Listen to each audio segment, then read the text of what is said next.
الحمد لله رب العالمين الصلاة والسلام على سيد المرسلين أما بعد فأعوذ بالله من الشيطان الرجيم بسم الله الرحمن الرحيم ولله على الناس حج البيت من استطاع إليه سبيلا آمنت بالله صدق الله مولانا العظيم۔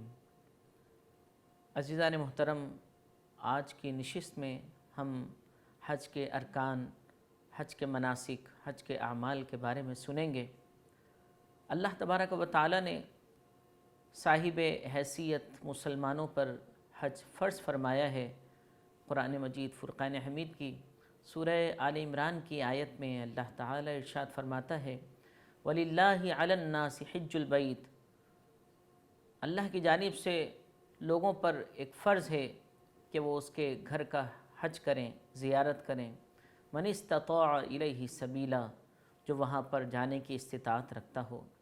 اس آیت مبارکہ میں اللہ تبارک و تعالی نے یہ بیان فرما دیا کہ وہ لوگ جو صاحب استطاعت ہیں، مکہ شریف جانے کی استطاعت رکھتے ہیں، حیثیت ہے، اسباب، مال اور ذرائع موجود ہیں، ان پر فرض ہے کہ اللہ تعالیٰ کے گھر کی زیارت کریں، حج کو جائیں اور مخصوص ایام میں مخصوص اعمال، مخصوص مقامات پر ادا کریں۔ حج اللہ تبارک و تعالیٰ کی جانب سے مسلمانوں پر عائد کیا گیا ہے، فرض فرما دیا گیا ہے، اور ابتدائی طور پر جب ہم اس کے بارے میں تعارف بیان کرتے ہیں تو ہمیں یہ جاننا ضروری ہے کہ حج 3 قسموں پر مشتمل ہے: حج قران، حج تمتع اور حج افراد۔ حج قران وہ حج ہوتا ہے کہ جس میں حج اور عمرہ دونوں ہی ایک ہی احرام سے ادا کیے جاتے ہیں۔ پہلے عمرہ ادا کر لیا جاتا ہے اور اسی حالت احرام میں حج کا انتظار کیا جاتا ہے، اور پھر حج ادا کیا جاتا ہے، اور جب احرام اتارنے کا وقت آتا ہے تو اس وقت احرام اتارا جاتا ہے۔ تو حج کے مناسک میں عمرہ اور حج دونوں ایک ساتھ ادا کیے جائیں تو اس کو حج قران کہتے ہیں۔ حج کی دوسری قسم حج تمتع ہے۔ حج تمتع کا مطلب یہ ہے کہ حج اور عمرہ دونوں الگ الگ احرام سے ادا کیے جائیں۔ پہلے بندہ مومن عمرہ ادا کر لیتا ہے، پھر حج کا انتظار کرتا ہے، اور جب حج کے ایام آتے ہیں تو پھر حج کے لیے احرام باندھتا ہے۔ اس کو حج تمتع کہا جاتا ہے۔ تیسرا حج حج افراد ہے، جس میں صرف حج ادا کیا جاتا ہے، عمرہ ادا نہیں کیا جاتا۔ اس کو حج افراد کہا جاتا ہے۔ ان کے الگ الگ احکام ہیں۔ عام طور پر مسلمانان اسلام بہت زیادہ تعداد میں حج تمتع ادا کرتے ہیں، اور اللہ تبارک و تعالی نے چاہے کوئی سا بھی حج ہو، حج تمتع ہو، حج قران ہو یا حج افراد ہو، اس کی بڑی فضیلت اور برکتیں رکھی ہیں۔ نبی پاک صلی اللہ علیہ وسلم نے ارشاد فرمایا کہ جس نے اللہ کے لیے حج کیا اور اس میں فحش بات نہ کی اور اس میں کوئی فسق میں مبتلا نہ ہوا، تو ایسا لوٹ کر آتا ہے جیسے آج ہی اپنی ماں کے پیٹ سے پیدا ہوا۔ حج افراد، حج قران اور حج تمتع کی ہم نے باتیں سنی۔ اب ہم آگے کی جانب بڑھتے ہیں۔ جو شخص حج تمتع کا ارادہ کرتا ہے اس کے لیے عمرہ ادا کرنا پہلے ضروری ہوتا ہے، لہٰذا جب ہم عمرہ ادا کریں گے تو عمرہ کرنے کے لیے پہلے ہم اس کی نیت کریں گے۔ عمرے کی نیت اس طرح کی جاتی ہے، اگر آپ کو عربی کے الفاظ یاد ہو جائیں تو بہت بہتر، ورنہ اپنی مادری زبان میں ہی نیت کر لیجئے۔ عربی میں جو نیت کریں تو اس وقت اس کا معنی ذہن میں ہونا ضروری ہے، چنانچہ عربی میں چاہیں تو اس طرح نیت کر سکتے ہیں: اللہم انی ارید العمرہ فیسرھا لی وتقبلھا منی واعنی علیہا وبارک لی فیہا نویت العمرۃ واحرمت بہا للہ تعالی۔ اے اللہ، میں عمرے کا ارادہ کرتا ہوں، فیسرھا لی، اس کو بس میرے لیے آسان فرما دے، وتقبلھا منی، اور اس کو میری جانب سے قبول فرما، واعنی علیہا، اور اس پہ میری مدد فرما، وبارک لی فیہا، اور اس سے میرے لیے بابرکت فرما دے۔ نویت العمرۃ واحرمت بہا للہ تعالی، میں نے عمرے کی نیت کی اور اللہ عز و جل کے لیے اس کا احرام باندھا۔ جو شخص حج قران ادا کرتے ہیں وہ حج اور عمرہ دونوں کی ایک ساتھ نیت ادا کرتے ہیں۔ چنانچہ جو شخص حج قران اور حج قران ادا کریں تو اس کے لیے لازم ہے کہ عمرہ اور حج کی دونوں کی ایک ساتھ نیت کرے۔ اس طرح نیت ہوگی: اللہم انی ارید العمرۃ والحج فیسرہما لی وتقبلہما منی، نویت العمرۃ والحج واحرمت بہما مخلصا للہ تعالی۔ اس کا بھی وہی مفہوم ہے کہ اللہ میں عمرے اور حج دونوں کا ارادہ کرتا ہوں، ان دونوں کو میرے لیے آسان فرما، ان دونوں کو میری جانب سے قبول فرما۔ میں نے عمرے اور حج کی نیت کی اور اس کا احرام اللہ کی رضا کے لیے خالص ہو کر خالص نیت کے ساتھ باندھا۔ لہٰذا ہمیں بھی چاہیے کہ جب ہم حج کی تیاری کر رہے ہوں تو حج کے احکام سیکھیں، حج کے ارکان کیسے ادا کرنے ہیں یہ بھی سیکھیں۔ ابھی ہم نے نیت کا طریقہ سنا، اب انشاءاللہ العزیز اس کے بعد ہم یہ دیکھیں گے کہ اگر صرف حج افراد ہی ادا کرنا ہو تو پھر نیت کیسے کی جائے گی۔ حج افراد میں بندہ مومن صرف حج ادا کرتا ہے، اس کی نیت اس طرح کی جاتی ہے: اللہم انی ارید الحج فیسرہ لی وتقبلہ منی واعنی علیہ وبارک لی فیہ، نویت الحج واحرمت بہ للہ تعالی۔ اے اللہ، میں حج کا ارادہ کرتا ہوں، اس کو تو میرے لیے آسان کر دے اور اسے مجھ سے قبول فرما لے، اور اس کا معاملے میں اس میں میری مدد فرما اور اسے میرے لیے بابرکت فرما۔ میں نے حج کی نیت کی اور اللہ عز و جل کے لیے حج کا احرام باندھا۔ حج افراد، حج تمتع اور حج قران کی تفصیل اور ان کے نیت کے بعد ہم آگے بڑھتے ہیں اور یہ دیکھتے ہیں کہ حج کا احرام کہاں سے باندھا جاتا ہے۔ یاد رکھیے کہ جو حدود حرم ہیں، ایک تو وہ حرم ہے جس کو ہم حرم کہتے ہیں، وہ دراصل مسجد الحرام ہی متعارف ہے، معروف ہے، مشہور ہے۔ یہ حرم بھی ہے، یہ مسجد الحرام بھی ہے۔ خانہ کعبہ کے چاروں طرف ایک وہ حدود ہیں جس کو حدود حرم کہا جاتا ہے، اور یہ وہ حدود ہیں کہ جہاں پر آنے سے پہلے انسان حالت احرام میں ہونا ضروری ہے۔ اس حدود حرم کے علاوہ مزید ایک اور حدود ہے جس کو ہم میقات کہتے ہیں۔ وہ لوگ جو مکہ شریف سے باہر کے رہنے والے ہیں ان کے لیے یہ لازم ہے کہ وہ میقات کے آنے سے پہلے حج کا احرام باندھ لیں، عمرے کا احرام باندھ لیں۔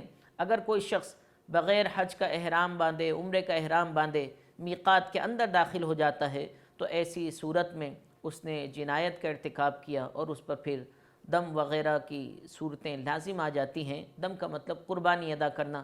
لہذا جو شخص بھی حج کا ارادہ کرتا ہے یا عمرے کا ارادہ کرتا ہے تو اس کو میقات سے پہلے احرام باندھ لینا ضروری ہوتا ہے۔ نبی اکرم صلی اللہ علیہ وآلہ وسلم نے مختلف جہات سے آنے والوں کے لیے وہ مقامات متعین فرما دیے ہیں کہ جہاں پر وہ احرام باندھے گا۔ لہذا وہ لوگ جو یمن اور پاکستان سے حج کرنے کے لیے جا رہے ہوتے ہیں ان کے لیے میقات یلملم ہے۔ یلملم ایک مقام کا نام ہے۔ آپ کو اگر جہاز سے جا رہے ہوتے ہیں تو وہاں پر نشاندہی کر دی جاتی ہے کہ میقات آنے والا ہے، آپ حج کا عمرے کا احرام باندھ لیں۔ اسی طرح جو مدینہ پاک سے عمرے کے لیے آ رہے ہوتے ہیں ان کے لیے میقات ذوالحلیفہ ہے، اور اسی طرح دوسرے الگ الگ میقات رسول اللہ صلی اللہ علیہ وسلم نے بیان فرمایا، جس میں سے جحفہ ہے، ذات عرق ہے، اور دوسرے مقامات سے آنے والوں کے لیے جو طائف سے اور نجد سے آ رہے ہوتے ہیں، ریاض سے آ رہے ہوتے ہیں ان کے لیے قرن المنازل میقات ہے۔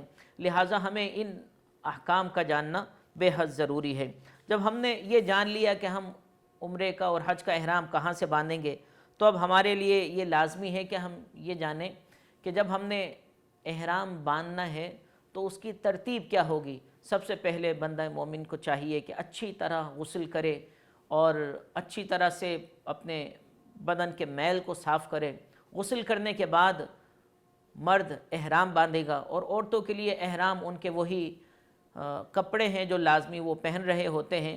لہٰذا عورتیں جو کپڑے پہنتی ہیں نارمل وہ کپڑے پہنیں گی اور احرام کی نیت اس حال میں کریں گی کہ ان کے ہتھیلیوں اور چہرے کے علاوہ اور پاؤں کے علاوہ سارا بدن چھپا ہوا ہونا چاہیے۔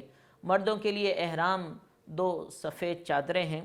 یہ چادریں تولیے کے کپڑے کی بھی ہو سکتی ہیں، لٹھے کے بھی ہو سکتی ہیں، اور جو میسر آئے اس کا احرام مستحب یہ ہے کہ سفید رنگ کا ہو۔ لہذا میقات آنے سے پہلے پہلے آپ اچھی طرح سے غسل کر کے باقاعدہ طور پر اس کے بعد آپ احرام میں اس حالت میں آنے سے پہلے اچھی طرح سے خوشبو لگا کر غسل کر کے احرام باندھ لیں، اور جس وقت احرام باندھ لیں اس کے بعد 2 رکعت احرام کی ادا کریں، اور اس کے بعد مردوں پر یہ لازم ہے کہ اپنے سر کو ہر قسم کے کپڑے سے، ٹوپی سے، امامے سے علیحدہ کر لیں، بالکل ننگے سر یہ نیت کرنی ہے جو بیان کی گئی کہ اگر آپ عمرے کی نیت کر رہے ہیں تو ایسی حالت میں نیت کریں گے کہ آپ کے چہرے پر آپ کے سر پر کوئی کپڑا وغیرہ نہ ہو، اور پھر آپ نیت کریں گے۔ نیت کرنے کے فوراً بعد آپ کو تلبیہ پڑھنی ہے، جس کو عام طور پر لوگ تلبیہ کہتے ہیں، اور وہ بڑا مشہور و معروف اللہ تبارک و تعالیٰ کی بارگاہ میں پڑھا جانے والا ترانہ ہے۔ وہ پیارا نغمہ ہے کہ جس کو سن کر انسان کی سوچیں، انسان کے افکار، اس کے قلوب اور اذہان معطر ہو جاتے ہیں، معمر ہو جاتے ہیں، اور اللہ تعالیٰ کی بارگاہ میں جانے کا ایک جذبہ بڑھ جاتا ہے۔ عمرہ کرنے والا، حج کرنے والا تو تلبیہ پڑھتا ہی ہے، اس کے علاوہ جو سن رہا ہوتا ہے اس کے لیے بھی بڑی ہی عظیم الشان فضیلت ہوتی ہے، اور وہ تلبیہ رب تعالیٰ کی بارگاہ میں ایک ندا ہے۔ ایک انسان پکار رہا ہوتا ہے، لبیک اللہم لبیک، اے اللہ میں حاضر ہوں، اے اللہ میں حاضر ہوں، لبیک لا شریک لک لبیک، اے اللہ میں حاضر ہوں، تیرا کوئی شریک نہیں، میں تیری بارگاہ میں حاضر ہوں۔ ان الحمد والنعمت لک، بے شک تمام تعریفات، تمام نعمتیں تیری ہی ہیں، لا شریک لک ان الحمد والنعمت لک والملک، ساری بادشاہت بھی تیرے لیے ہے، اے اللہ میں تیری بارگاہ میں حاضر ہوں، لا شریک لک، تیرا کوئی شریک نہیں ہے۔ یہ 3 دفعہ بلند آواز سے مرد اور عورتیں آہستہ آواز سے لبیک کی صدائیں بلند کرتے ہیں، اور پھر اس کے بعد ان کا سب سے زیادہ وظیفہ لبیک کی صدا ہی ہوتی ہے، یہاں تک کہ وہ اپنا طواف شروع کریں۔ لہٰذا جب حالت احرام میں آ گئے، جو احرام کی پابندیاں ہوتی ہیں کہ آپ خوشبو کا استعمال نہیں کریں گے، آپ خوشبودار چیز نہیں کھائیں گے، اس کی پابندی ضروری ہے۔ اس کے علاوہ بھی حج کی پابندیاں، احرام کی پابندیاں بیان کی گئی ہیں، ان کا مطالعہ از حد ضروری ہے۔ جب آپ حالت احرام میں آ گئے تو اب آپ کو یہ کرنا ہے کہ رب تبارک و تعالیٰ کی بارگاہ میں جیسے ہی حاضر ہوں اور خانہ کعبہ میں حاضر ہوں تو اب آپ کو خانہ کعبہ کا طواف کرنا ہے۔ طواف کرنے کے لیے کچھ احکامات بیان کیے گئے ہیں۔ طواف کی مختلف اقسام ہیں۔ ایک طواف قدوم ہے جو حجاج کرام جیسے ہی مکہ پاک میں حاضر ہوتے ہیں وہ ادا کرتے ہیں۔ ایک طواف زیارت ہے جو حجاج کرام رمی کر کے ادا کرتے ہیں 10، 11 اور 12 ذی الحجہ کو۔ ایک طواف وداع ہے جو حجاج کرام مکہ شریف کے علاوہ حج کرنے آتے ہیں وہ ادا کرتے ہیں۔ ایک عمرے کا طواف ہوتا ہے اور ایک نفلی طواف ہوتا ہے جو مکہ میں رہنے والے چاہے وہ باہر سے آئے ہوں یا عمرہ کر چکے ہوں اور فارغ ہوں تو وہ نفلی طواف ادا کرتے ہیں۔ تو اس طرح طواف کی الگ الگ اقسام ہیں۔ اللہ تبارک و تعالیٰ نے جس کو یہ سعادت بخشی کہ وہ مکہ پاک میں حاضر ہوا تو اگر وہ عمرے کا احرام باندھ کر آیا ہے تو یہ عمرے کا طواف ہے۔ طواف شروع کرنے سے قبل آپ یہ جان لیں کہ ہمیں کچھ طواف کے حوالے سے احرام کے معاملے میں اور طواف کے احکام کے بارے میں جانکاری حاصل کرنا ضروری ہے۔ جب آپ طواف ادا کریں گے تو سب سے پہلے عمرہ کرنے والا یہ کرے کہ اپنے سیدھے کندھے کو انکور کر لے، یعنی سیدھا کندھا کھول لے اور سیدھے کندھے کی جو چادر ہے اس چادر کا پلو جو ہے الٹے کندھے پر ڈال لے۔ اب آپ کا سیدھا کندھا خالی ہو گیا، لہٰذا اب آپ کو طواف شروع کرنا ہے۔ طواف کی نیت کر لیں، اللہم انی ارید طواف بیتک الحرام، یا اللہ میں تیرے محترم گھر کے طواف کی نیت کرتا ہوں، فیسرہ لی وتقبلہ منی، یا اللہ تو اس کو میرے لیے تو آسان فرما، میری جانب سے اس کو قبول فرما۔ حجر اسود سے طواف شروع ہوتا ہے اور یہ جس طرح اینٹی کلاک وائز ہوتا ہے اس طرح طواف ادا کیا جاتا ہے۔ آپ کے الٹے ہاتھ پر خانہ کعبہ ہوگا اور آپ کو طواف حجر اسود سے شروع کرنا ہے۔ یہ بھی یاد رکھیں کہ جو مرد ہوں گے وہ پہلے 3 چکر میں رمل کریں گے۔ رمل کا مطلب ہوتا ہے کہ چھوٹے چھوٹے قدم بڑی پھرتی اور تیزی کے ساتھ آپ ادا کریں گے۔ جہاں جہاں پر بھی آپ کو جگہ میسر آئے، فاصلہ میسر آئے، آپ اس کو اس طرح ادا کریں گے کہ جس طرح ایک شخص جاندار ہو اور وہ چھوٹے چھوٹے قدموں کے ساتھ سینہ تان کر تیزی کے ساتھ قدم دوڑائے، اور شروع کے 3 چکر اس طرح ادا کریں جیسے ہی آپ رکن حجر اسود سے آگے جائیں گے تو پھر رکن عراقی آئے گا، رکن عراقی کے بعد رکن شامی آئے گا، اور رکن شامی کے بعد رکن یمانی آئے گا۔ یہ یمن کی طرف والا حصہ ہے۔ جیسے ہی رکن یمانی آئے تو اب آپ کی زبان پر اللہ تبارک و تعالیٰ نے جو دعا ہمیں تعلیم فرمائی ہے، بہت جامع ترین دعا ہے، وہ دعا آپ کی زبان پر جاری ہو جانی چاہیے۔ اللہ تبارک و تعالیٰ نے ہمیں دعا تعلیم فرمائی، ربنا آتنا فی الدنیا حسنہ، اے ہمارے پروردگار ہمیں دنیا میں بھلائی عطا فرما، وفی الآخرۃ حسنہ، اور ہمیں آخرت میں بھلائی عطا فرما، وقنا عذاب النار، اور ہمیں جہنم کے عذاب سے بچا لے۔ یہ دعا آپ کہیں گے، اور یہ وہ مقام ہے رکن یمانی سے لے کر رکن حجر اسود تک کہ جہاں پر 70,000 فرشتے آپ کی ہر دعا پر آمین کہہ رہے ہوتے ہیں۔ یہ مقام مستجاب ہے۔ اللہ تبارک و تعالی آپ کی دعا کو قبول فرمائے گا۔ آپ اپنے لیے، اپنے گھر والوں کے لیے، اپنے رشتہ داروں، دوست احباب کے لیے، اور جس نے بھی آپ سے دعا کا کہا ان سب کے لیے، بلکہ پوری امت مسلمہ کے لیے دعا کریں گے۔ اور اللہ تبارک و تعالیٰ کے معصوم فرشتے، 70,000 فرشتے آپ کی دعا پر آمین کہیں گے۔ جب آپ دوبارہ رکن حجر اسود کی طرف آئیں گے تو آپ کا ایک چکر پورا ہوگا۔ اس طرح طواف کے 7 چکر پورے کریں گے۔ طواف کے 7 چکر پورے کرنے کے بعد پھر آپ اپنے کندھے کو ڈھک لیں گے، اور کندھا ڈھکنے کے بعد اللہ تبارک و تعالیٰ کی بارگاہ میں جو اللہ تبارک و تعالیٰ نے آپ کو سعادت بخشی، اس سعادت پر شکریہ ادا کرتے ہوئے نماز واجب الطواف 2 رکعت ادا کریں گے مقام ابراہیم کے قریب یا مسجد حرم میں، جہاں بھی آپ کو جگہ میسر آئے 2 رکعت نفل نماز طواف کی ادا کریں، اور اس کے بعد مقام ابراہیم پر حاضر ہو جائیں۔ اگر مینا روانگی سے قبل حج کی سعی نہیں کی تو اب آپ طواف زیارت کے بعد حج کی سعی بھی کرنی ہوگی، اور طواف زیارت سے رات کو کسی بھی حصے میں فارغ ہو کر بقیہ رات قیام کے لیے مینا چلے جائیں۔ یہ حج کی سعی ہے اور یہ واجب ہے، لہذا اس کا اہتمام کریں۔ اور اس کے بعد جب بھی آپ مکہ مکرمہ میں جتنے دن بھی رہیں، عمرے ادا کریں، طواف نفل ادا کریں۔ مقام ابراہیم کے سامنے بالکل وہ مقام ہے جس کو ہم ملتزم کہتے ہیں۔ باب کعبہ یعنی خانہ کعبہ کا دروازہ اور حجر اسود کے درمیان کی جو جگہ ہے اس کو ملتزم کہتے ہیں۔ ملتزم کے مقام پر آ کر اللہ تبارک و تعالیٰ کی بارگاہ میں دعا کریں، اور یہ وہ مقام ہے جہاں پر اللہ تبارک و تعالیٰ دعاؤں کو قبول فرماتا ہے۔ ملتزم پر آ کر جب آپ نے دعا مانگ لی تو اس کے بعد آپ کو اب سعی کے لیے جانا ہے۔ سعی پر جانے سے پہلے آپ سعی کی نیت کر لیں اور یہ کہیں، اللہ میں صفا اور مروہ کے درمیان سعی کرنے کی نیت کرتا ہوں، اس کو تو میرے لیے آسان فرما، میری جانب سے اس کو قبول فرما۔ آپ کو صفا و مروہ 2 اللہ تعالیٰ کی نشانیاں، 2 پہاڑیاں ہیں۔ صفا سے سعی شروع کرنی ہے، مروہ پر جائیں گے تو آپ کا 1 چکر شمار ہوگا، مروہ سے صفا پر آئیں گے تو دوسرا چکر شمار ہوگا۔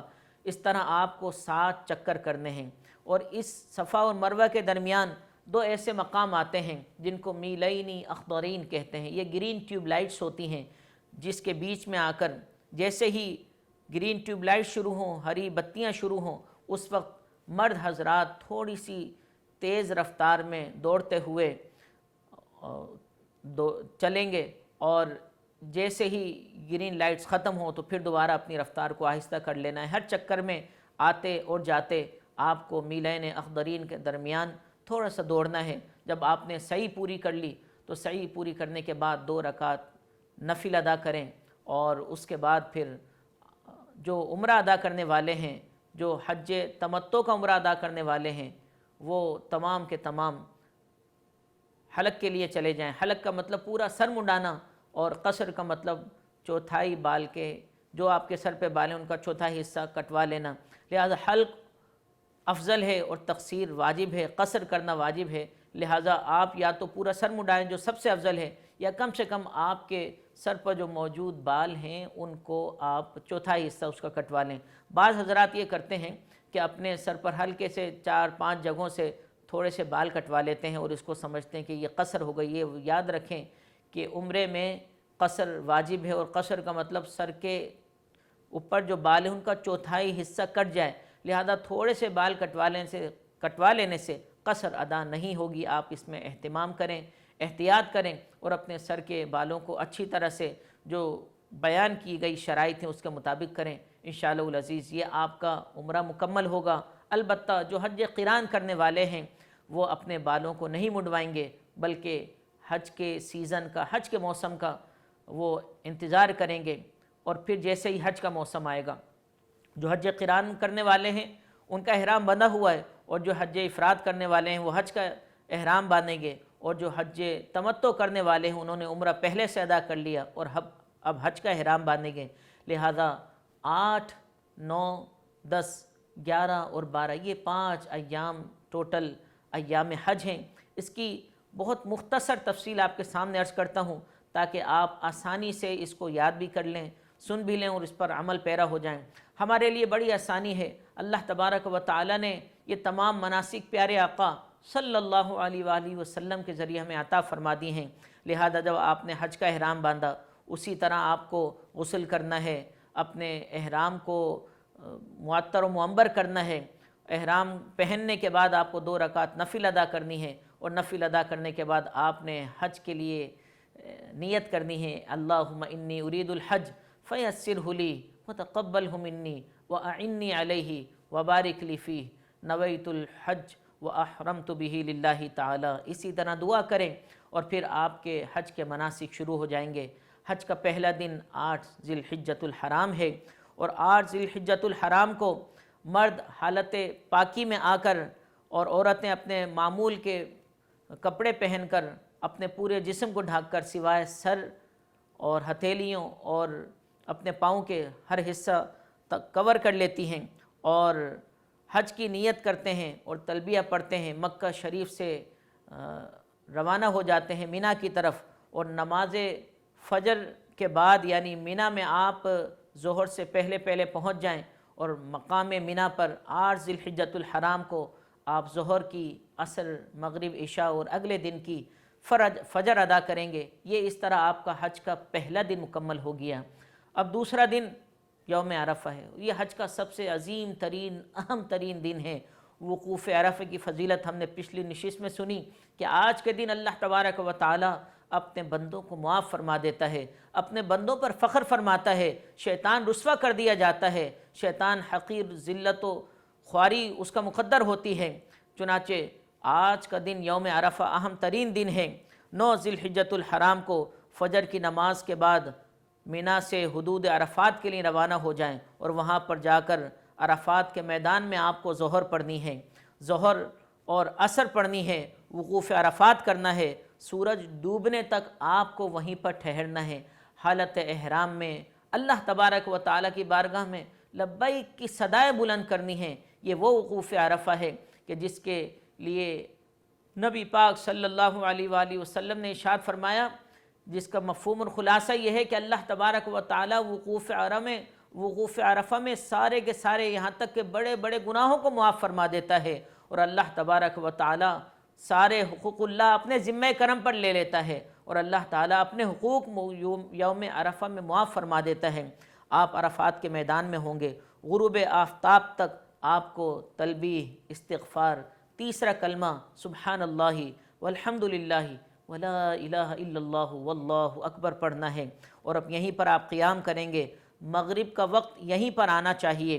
مزدلفہ میں اس کے بعد پھر روانہ ہوں گے۔ مزدلفہ کو جب روانہ ہوں تو آپ مزدلفہ پہنچ کر مغرب اور عشاء ملا کر ادا کریں گے، اور تینوں شیطانوں کو کنکریاں مارنے کے لیے اسی مقام مزدلفہ سے آپ کنکریاں جمع کریں گے۔ کنکریاں جمع کرنے کی تعداد یا تو آپ 1 کم 50 یعنی 49 کنکریاں، یا پھر اگر آپ کو 13 ذی الحجۃ الحرام کو بھی کنکریاں مارنی ہیں تو پھر آپ 70 کنکریاں اور کچھ اس سے زائد لے لیں، تاکہ آپ 10 ذی الحجہ، 11 اور 12 ذی الحجہ کو رمی ادا کر سکیں۔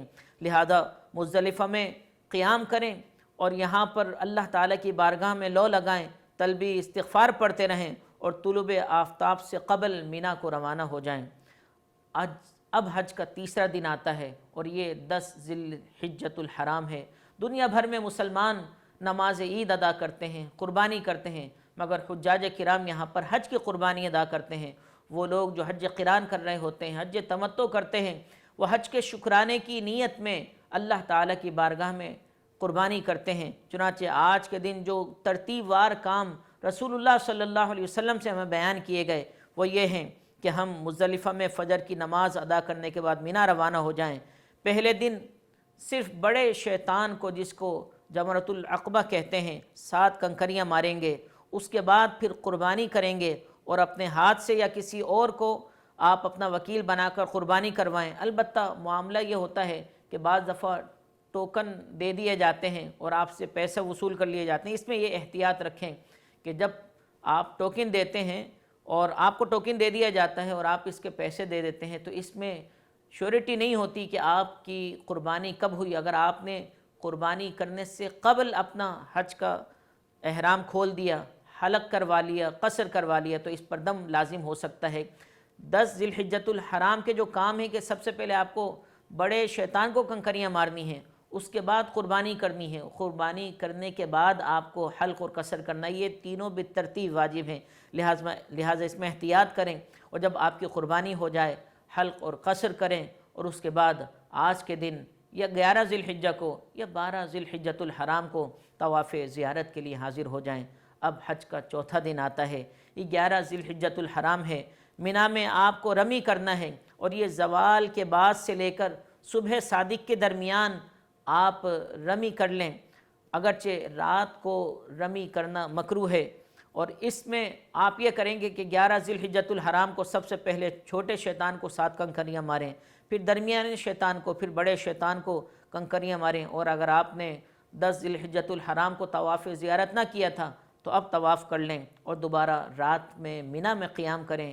اسی طرح حج کا 5واں اور آخری دن آتا ہے، یہ اہم ترین دن ہے، یہ حج کا آخری دن ہے۔ 12 ذی الحجۃ الحرام کو آپ مینا میں ہوتے ہیں، اور زوال کے بعد سے لے کر صبح صادق کے درمیان تک آپ کو اجازت ہے کہ آپ شیطان کو کنکریاں ماریں۔ اسی طرح آج بھی 12 ذی الحجۃ الحرام کو سب سے پہلے چھوٹے شیطان کو 7 کنکریاں، پھر درمیانے شیطان کو، اور اس کے بعد بڑے شیطان کو 7 کنکریاں ماریں۔ اب تک اگر طواف زیارت نہیں کیا تو آج مغرب سے پہلے طواف زیارت ادا کر لیں، رمی سے فارغ ہو کر مکہ شریف آ جائیں، اور مغرب سے پہلے بھی آپ آ سکتے ہیں اور مغرب کے بعد بھی آ سکتے ہیں۔ یاد رکھیں کہ آپ کا اب حج مکمل ہو گیا، آپ نے حج کے سارے مناسک ادا کر لیے۔ اس کے علاوہ حج کے بقیہ روز جو آپ کے یہاں پر موجود ہے، آپ مکہ مکرمہ میں ہیں، روزمرہ کی طرح نمازیں ادا کریں۔ طواف زیارت کا وقت 10 ذی الحجۃ الحرام سے فجر سے لے کر 12 ذی الحجۃ الحرام کے غروب آفتاب تک ہے۔ اس میں آپ لازمی اپنا طواف زیارت ادا کر لیں، اور عورتوں کو اگر کوئی خاص شرعی عذر ہے اور وہ حالت احرام میں ہونے کے باوجود ناپاکی کی وجہ سے مسجد حرام میں نہیں آ سکتے، تو وہ 12 ذی الحجۃ الحرام کے بعد بھی یہ طواف زیارت ادا کر سکتے ہیں۔ جب تک آپ مکہ مکرمہ میں رہیں آپ طواف ادا کریں۔ حدیث شریف کا مفہوم ہے، نبی پاک صلی اللہ علیہ وسلم نے ارشاد فرمایا کہ اللہ تبارک و تعالی ہر روز 120 رحمتیں خانہ کعبہ شریف پر نازل فرماتا ہے۔ جو اس میں طواف کرنے والے ہیں ان کے لیے 60 رحمتیں ہوتی ہیں، جو خانہ کعبہ میں نماز ادا کرتے ہیں ان کے لیے 40 رحمتیں ہوتی ہیں، اور جو صرف خانہ کعبہ کی زیارت کرتے ہیں ان کے لیے 20 رحمتیں ہوتی ہیں۔ لہذا جب تک مکہ مکرمہ میں رہیں طواف نفل ادا کرتے رہیں، میسر آئے تو عمرہ ادا کر لیں، اللہ تبارک و تعالی آپ کے حج کو قبول فرمائے۔